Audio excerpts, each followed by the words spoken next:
personalities interact? Yep, bridging the personality gap. So I hope you guys can forgive me. This is my first ever live speech in front of this many people. It's a little bit of virgin territory for me, so forgive me if I finish a bit early. So, yeah, here you go. How have you guys enjoyed it so far? Yeah? Awesome. So my work here is done, right? Because if everybody's enjoyed it, it's been a great speech, my work is done, right? No? Oh, the event. You've enjoyed the event, not the speech. Okay, we'll get into that. So, I don't have a career in comedy, I guess. I'm like Thesia. I'm not going to go into comedy.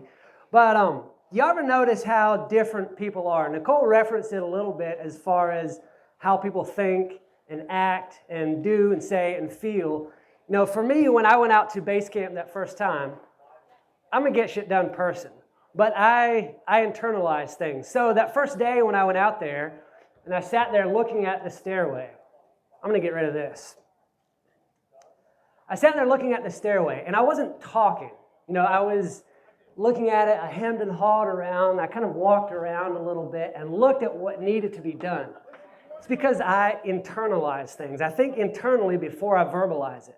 If I was a verbalizer, I would have talked through it. I would have said, well, I'm probably going to need 4 2x12s, and I need 6 2x6s, 8 feet long. No, you know what? I'm going to need 6 2x12s. And I would have talked myself in a circle. For me, that would have been confusing because I internalize things before I talk about them. I have to know what I'm going to say before I say it. So a lot of people are different than that. And the fact that there's differences in our temperaments, in the way that we think, in the way we react in a crowd, the way we approach people, how comfortable we are in a conversation, that all has to do with personality. And that's something I love talking about. Britannica defines personality. It says it's a characteristic way of thinking, feeling, and behaving. It embraces your moods, your attitudes, and your opinions, and it's most clearly expressed in interactions with other people.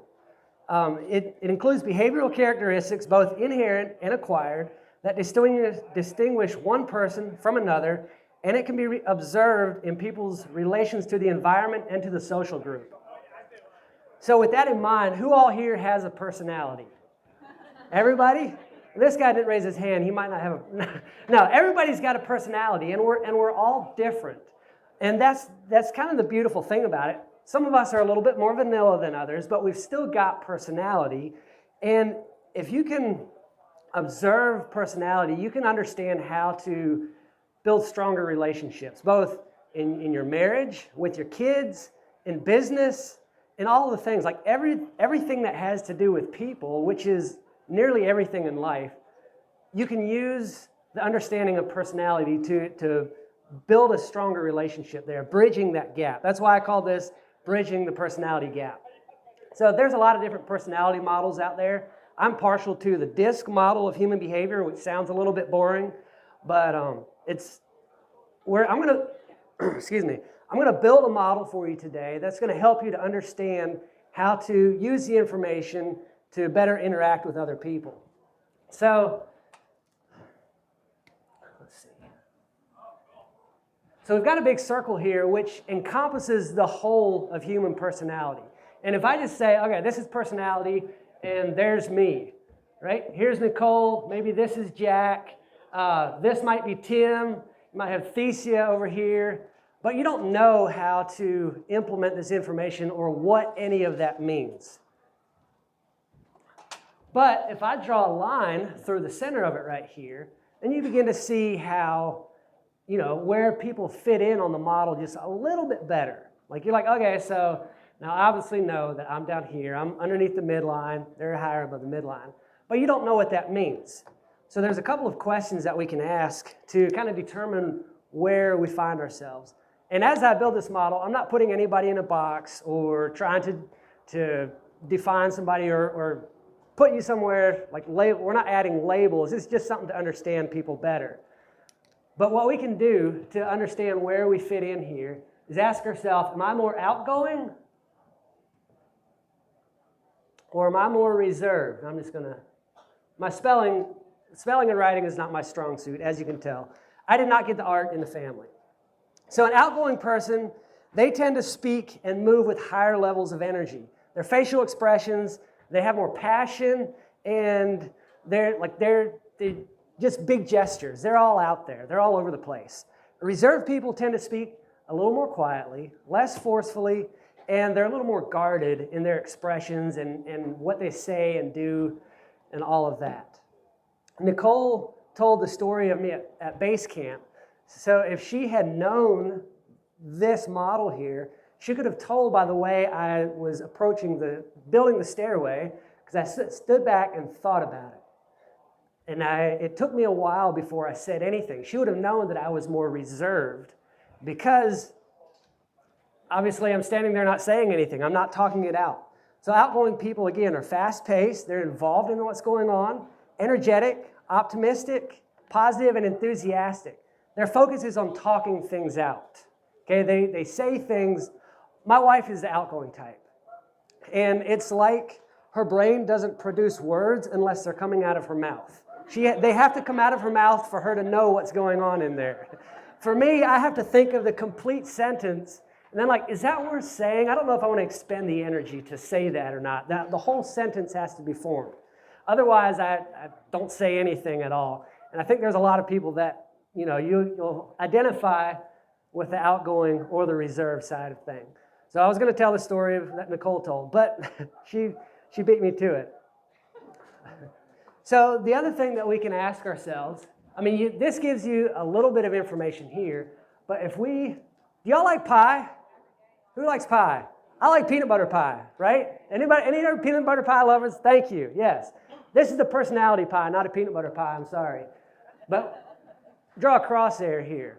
The next question that we can ask ourselves is, am I more task-oriented or am I more relationship-oriented? Right? Okay, and the way that we can see this, picture with me for a second. Joe is out raking the leaves one Saturday morning. He knows he's got to get the leaves raked before he watches the big game. It's probably Georgia's going to play Alabama, and they're going to kick their tail. Any Alabama fans out here? I'm sorry, last year. So Bill is out there. He's raking the leaves. He goes and starts in the corner of the fence, and he goes down the line raking the leaves. A pretty logical thing to do. But you can tell, he's focused on the job at hand. He's looking down, not looking around out here, because his neighbor John might step out the door, and he does not want to talk to him at all. So he's raking the leaves. He's focused on the task at hand. On the other side of John did I use Joe already? Joe is out there in the yard. He's kind of raking the leaves. He's walking around, kind of looking around to see who he can talk to. As soon as John steps out, or Bill, or as soon as the neighbor steps out the door, he's like, hey man, are you going to watch the game today? He's all about the relationship. So you can see just in the little bit of observation, the difference between a task-related person and someone who likes the relationships. A task-oriented person, somebody who is focused on the job at hand, they prefer form, function, programs, plans. They like having projects to do, and there's always a process to things. Their focus is on getting things done. Somebody who is relationship-oriented, they're focused on the relationships. They're more caring, sharing, often more emotional. They have feelings. They talk in terms of feelings, and friendships is their focus. They often think about how other people feel. So you have in the 4 quadrants, you have your outgoing and task-oriented person, your outgoing and relationship, you're reserved in relationship, and you're reserved and task-oriented. And I've got words to describe each of these, and I told you earlier this was the DISC model of human behavior. So you've got your high D, which is outgoing and task-oriented. They are often the person who tends to be more dominant, very direct. Like they just come up and tell you exactly what they want to tell you. And they're often leaning in. Like they're going to be in your face and kind of feel like they're encroaching on your territory. They're very demanding, decisive, determined, and a high doer. So they'd probably fit in really well with Nicole's GSD crew. Let's get shit done if y'all didn't catch that earlier. The outgoing and relationship person, the high I, they are very inspiring, influencing, impressionable, interactive, and they're interested in people. They are, like my wife fits up in, she's about right in here in the graph, very talkative, always caring about the people. It's always the people over the task. When we go to do something, I just want to get the work done. I don't care who's there. If you're here, help. She wants to talk to the people and have fun doing the work. The S personality, they are the reserved and people-oriented. They're supportive, steady, stable, sweet, status quo, and shy. And I'll say this, all of us have a blend of the 4 personality types. So I'm actually a high C with a D as a secondary. So it's not like you have only one and none of the other. So you might find yourself in all of these. The C personality, the reserved and task-oriented, they're more cautious, calculating. Remember the story where I helped Nicole? I stood back calculating what needed to be done. They are very competent, conscientious. I like the competent one. I like being competent. Very contemplative and careful. So I'll put it this way. Who here likes guns? Yeah, everybody likes guns. I mean, this is Tennessee. Come on. So if you go to the shooting range, there's all kinds of different people that are out there shooting guns, right? You're going to have one guy that comes up, it's like, oh man, this is a sweet gun. Just shooting, right? And then it's like, oh, maybe I should aim. Take aim on that. That's your high D personality. He's very outgoing, and he's just going to go charge in and do it. He's a ready, fire, aim type of person. Then you've got the high I personality, the one that's fun, that likes to talk, that likes other people. They like the gun. They pick it up. Oh man, this is so cool. Like, yeah. Just they're talking to the other people about the gun. Maybe not firing, but they're dealing with the people. Then your S personality is worried about, boy, I have this big gun here. Is that going to hurt my shoulder? Should I have some padding? What's behind the target? Is somebody going to get hurt if I miss? What about the noise? Are the neighbors going to care about the noise? They're worried about that. Unfortunately, the C personality type is a ready, aim, aim, aim, aim. You know, because they're always thinking things through. It's like, I got to check the wind speed, figure for the rotation of the earth, and they're trying to make all the calculations to take a little 25-yard shot. So their struggle is aiming and never firing. Have y'all watched the TV show Friends? Anybody? So you've probably seen these people in that TV show. What would you said you watched Friends back here. Where would you put Monica on this scale? The S? Actually, Monica's a D. She's the hard-charging, driving, likes to be in charge, get stuff done. She's always doing things. She's very demanding. Joey was the I type. Everything was about fun and people, okay? Rachel was the S, always sharing, caring, helping people out, doing, being with the people, helping them out. And then Ross is the C type. So if you're familiar with the TV show Friends, you can watch that and you'll see a little bit better how they fit in there. So I'm going to go into, where are we at on time? We got plenty of time? Don't know? Okay.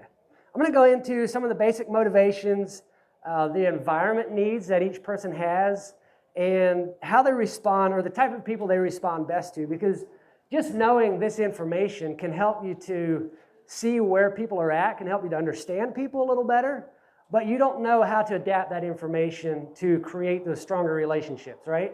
Because you're like, okay, so I know this guy is outgoing and relationship-oriented, but I don't know what to do with that. But I'm going to help you out with it. So the high D personality, they like challenge, choices, and control. And for those of you who have kids or who have your own business, you know that there's people out there who, if you say, all right, Joe, go do this thing, just go get it done and walk away. There's people, maybe your kids, maybe your coworker, employee, they do not like that, right? If you have a business or kids, they don't like just being told what to do, not given the option to figure it out, to decide what to do. To them, saying, go do that, that's a challenge. It's like, no, I'm not going to go do that, because you just threw a challenge at me. But if you turn that around and say, there's people that you can say, go do that, and they won't do it. But you can take the same thing and say, I bet you can't do that thing, and they're going to go get it done. It's because it's a challenge to them, and they've got the choice to do it or not. A guy told a story once, a guy that I learned DISC from. He said his daughter, he had a really hard time getting her to go to bed. Her bedtime was 9 o'clock. And as he got to understanding personalities a little bit, he learned that she was the high D personality. He was not giving her, it was a challenge to get her to go to bed because he wasn't giving her choices and control. So he said, I'm going to play a little trick on her. He said, tonight, Susie, you can go to bed at 8 o'clock or 9 o'clock, your choice, but one of those two. What do y'all think she did? She went to bed at 8 o'clock because she knew her dad wanted her to go to bed at 9 o'clock. So she had the control to go to bed early. It was her choice. So that's kind of the high D personality. Some of the things that they need in their environment to operate the best. They like freedom. They like authority. You know, they would prefer to be the ones telling you what to do rather than being told what to do. Varied activities, difficult assignments, and in a work environment, they like opportunities for advancement. I've got a good story for this next one. The high I personality likes recognition, approval, and popularity. Now, I already told you, my wife is the high I. She likes to be recognized, she likes to be approved of, and she likes people to like her. So my dad loves shredded wheat. And a few years back, it had been a long time since he had had shredded wheat because he was not able to find it in the grocery store. My wife went to Kroger one day and was like, hey, they have shredded wheat there. We should get some for your dad. So next time I went by Kroger, I swung in there, grabbed a couple boxes of shredded wheat for him, took it home, presented it to Dad, was like, hey, we found some shredded wheat for you. Here you go. And he thanked me. He's like, wow, I thought they didn't even make this anymore. Thank you so much. My wife is standing back here. She goes, I found that. That was me. She wanted to be recognized for that. She wanted that popularity because that's her personality type. Now, if I didn't understand that, I'd be like, you just always want to steal my thunder, don't you? You don't like when I get anything good. But understanding that she likes the recognition and the popularity, that helped me to have a little grace for that. She wasn't just trying to steal my thunder. She was just trying to fill a need that she had with her personality style. So their needs in their environment. Let me take a drink. Their needs are for prestige, friendly relationships, opportunities to influence others. My wife influenced my dad through finding the shredded wheat and having me go get it. And they like to inspire others and verbalize ideas. I already said my wife is one who, like, word vomit. I get home from work and it's like fire hose to the face. But it's good because I understand her. I'm going to go back to the D personality type. Some of the, we give them an exclamation point for the symbol because they are, they're emphatic in everything. They're very emphatic in the way they talk, in the way they work, in the way they think, in the way they do. They're always moving forward towards something specific. And they like to lead or be in charge. They're upbeat, fast, and powerful. Their basic priority in life, if you are very high on the D, they want power. If they're very low on the D, they prefer participating. So that's the two opposite ends of the spectrum there. Some of their nonverbal communication styles that you can use to recognize people are the very firm handshake, steady eye contact if they're interested in what you're saying. They're emphasizing, probably pointing fingers, like they're very direct with what they're talking about. They maybe display impatience, have fast-moving body language, and they don't like being touched. Like, you know, there's people in conversation that'll come touch your arm or whatever. The high D personality does not like that. They're like, no, stay back. And I said earlier, they're always leaning in. Like if you have their attention, they're leaning in. They're interested in what's going on. By percentage of population, they're about 10%. Some people who you might know who also are the D personality are Donald Trump, Judge Judy, Dr. Phil, and Hillary Clinton.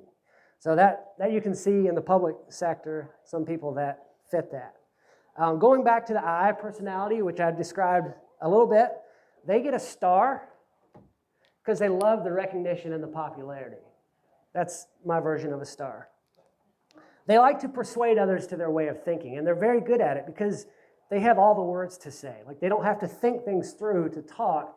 They're ready, probably looking for you to pause a little bit in your conversation so that they can insert what they have to say. Their focus on life is all pulling in the same direction. If we can all pull in the same direction, our success will never end. And their ideal environment is one that's fun, friendly, and exciting. So if you have kids or employees who you can't seem to get motivated to do things, like I said earlier, the guy out raking the leaves looking for somebody, maybe stopping to talk to a puppy or look at a rose or a butterfly, they want that interaction and that relationship. That's what they're looking for. So if you can give your kids doing a task or your employees, if you can give them that environment, they'll thrive a lot better. Their basic priority in life is interacting with people because they're relationship oriented. So they look for the people, the puppies, the fence posts, it doesn't matter, something to talk to that will listen to them. If they're very low, they isolate themselves. They prefer being alone. Like they recharge best in a alone environment. Some of their nonverbal communication styles, very animated facial expressions, a lot of hand and body movement. They're very contact oriented. If you're standing there and they come up talk to you, they'll probably give you a hug, put their arm around you, or they might touch your arm while you're talking, some of those things. They're very contact oriented. And people gravitate towards their space. I know you've been in crowds where it's like there's always that one guy or girl who everybody is around, like just listening to every word they have to say. That's probably the outgoing and relationship-oriented person because they're very personable. They're charmed, they're poised and charming, and they can look distracted sometimes. By percentage of population, they're about 25 to 30%, and a couple examples are Jim Carrey, Will Smith, Oprah Winfrey, and Ellen DeGeneres. So now we're going to move to the S type. Like I said earlier, their basic motivations are security, appreciation, and assurance. Or maybe I didn't say that. But what they need is that security. Okay, remember the example with the guy or shooting a gun? They were worried about, well, is it going to hurt my shoulder? Or what's behind the target here that we might hurt? Are the neighbors going to be upset about the noise? They're worried about other people. They need that assurance and the security. Their symbol is a plus, right here, plus and minus sign because they're okay either way. They just want to be there to help people because they're more worried about harmony than they are about anything else. As long as everybody gets along, they're okay. That's what they want. I think the Three Musketeers were probably the S type because their motto was all for one and one for all.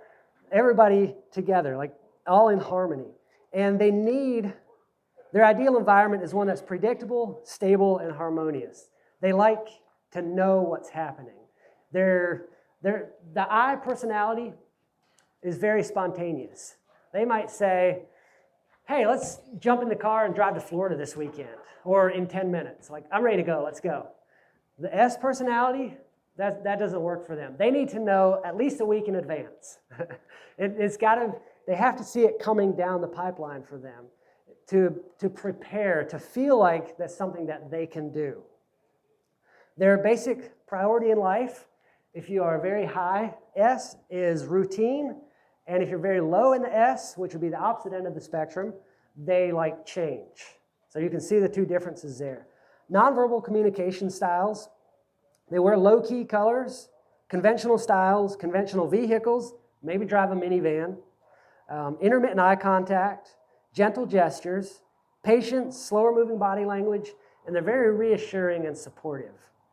They're about 30 to 35% of the population, and people like Martin Luther King Jr., Paula Abdul, Mother Teresa, and Gandhi would fit the S personality type.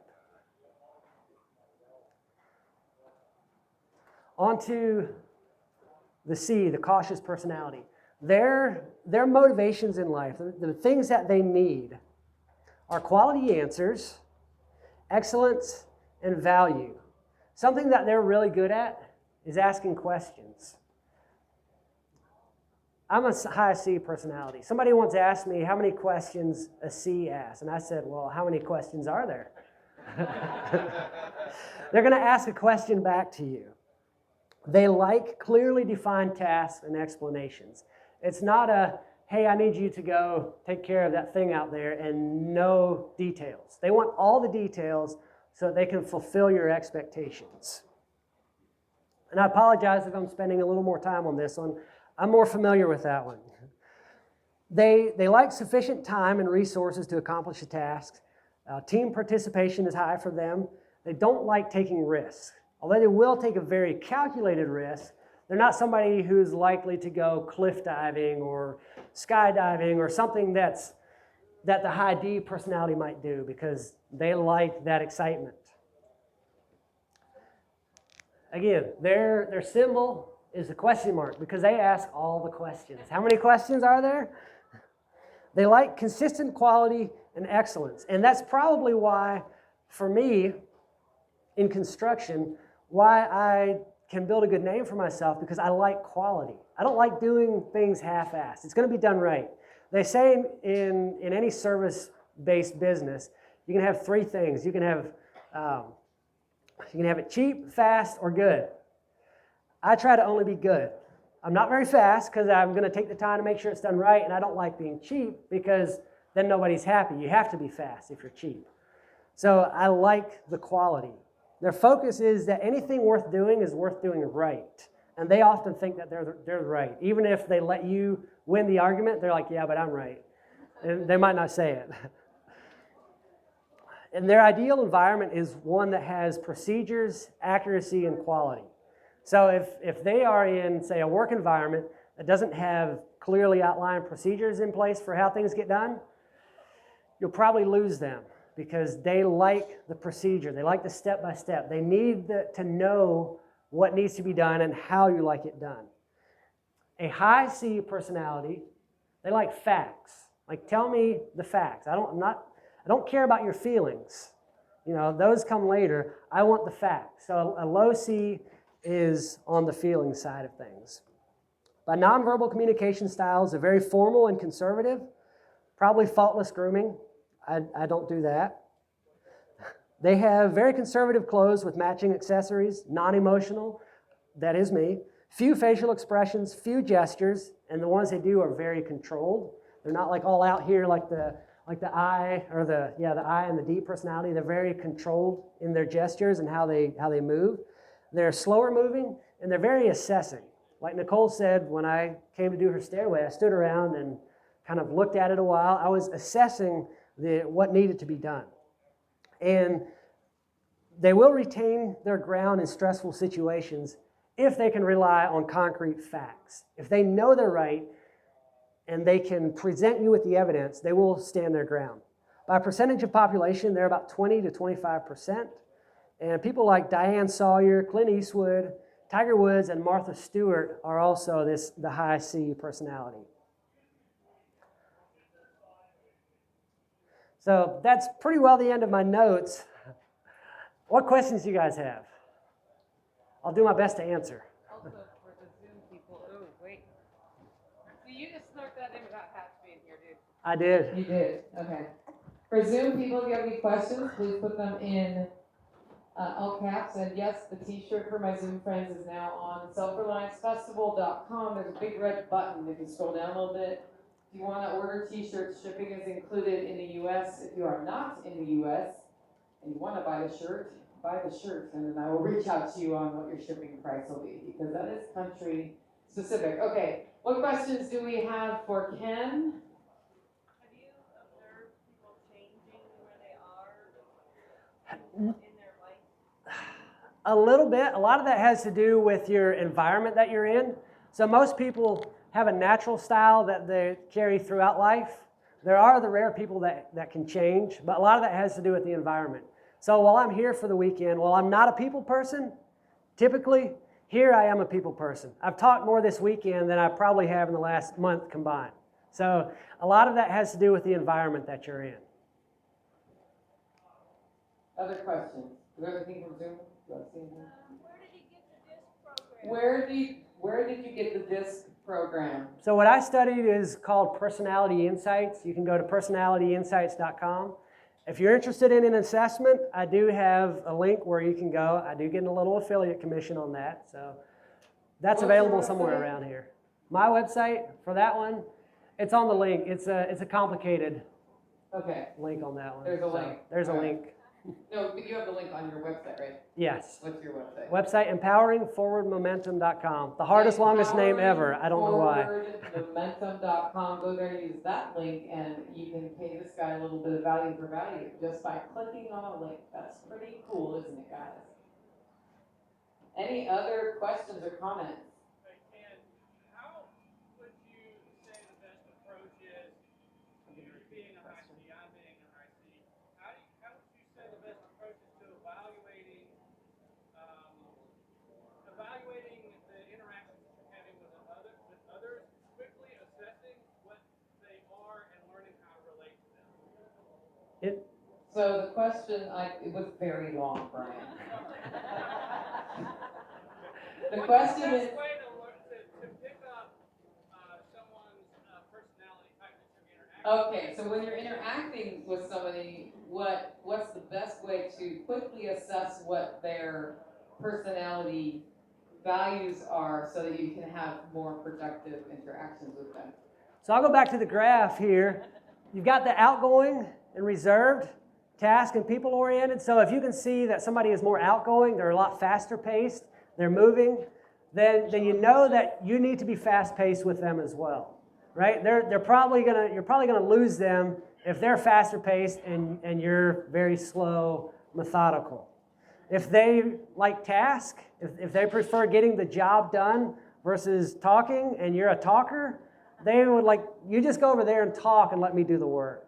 So you can kind of merge that together. If the other person doesn't come halfway, ideally you meet in the middle. But if they don't do that, then you have to go to their side of the spectrum and meet them there. And a way to do that, because I haven't done this, the way I do that when I'm around people, I've been a professional corporate facilitator for most of my life. If somebody's acting calm, I mirror them to establish rapport.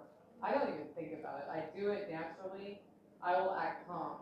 If, however, I need to get a reaction out of them, sometimes I will go the opposite. So if I go into a room and it's super low energy, like y'all are, I put everybody to sleep. I'll be like, freedom!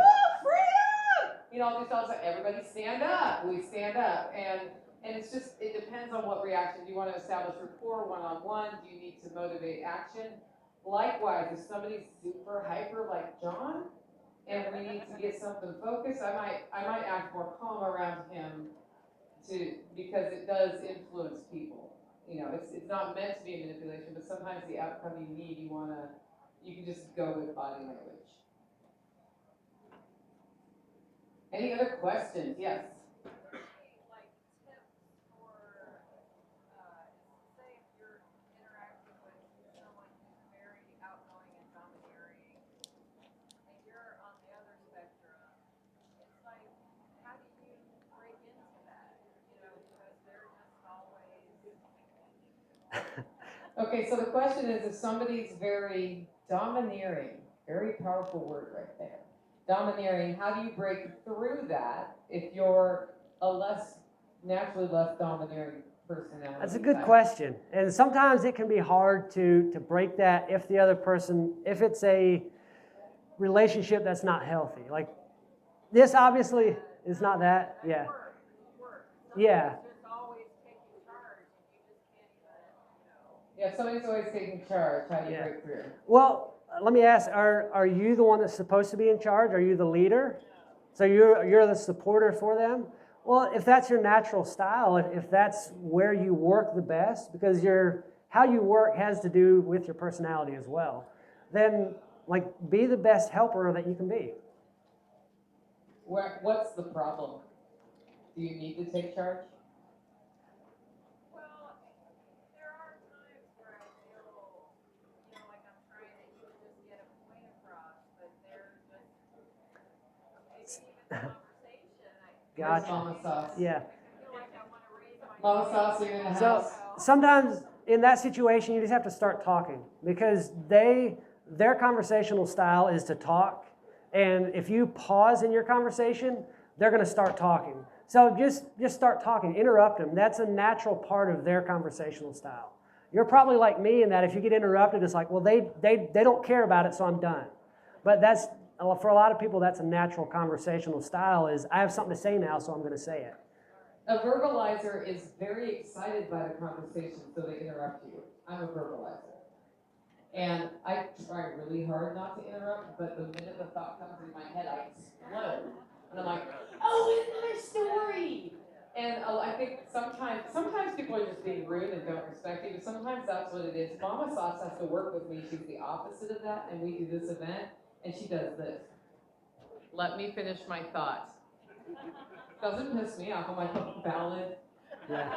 Interesting thing, I worked with Nicole, or she worked with me in a coaching situation, teaching me, I think we were working on some marketing stuff, and she would ask me a question, and I'd sit there and think, and after a while, she's like, so are you mad at me when you do that? Like, and she didn't understand that was just, I have to internalize it before I can verbalize it. Other questions? Okay, let's hear it for Ken. Thank you.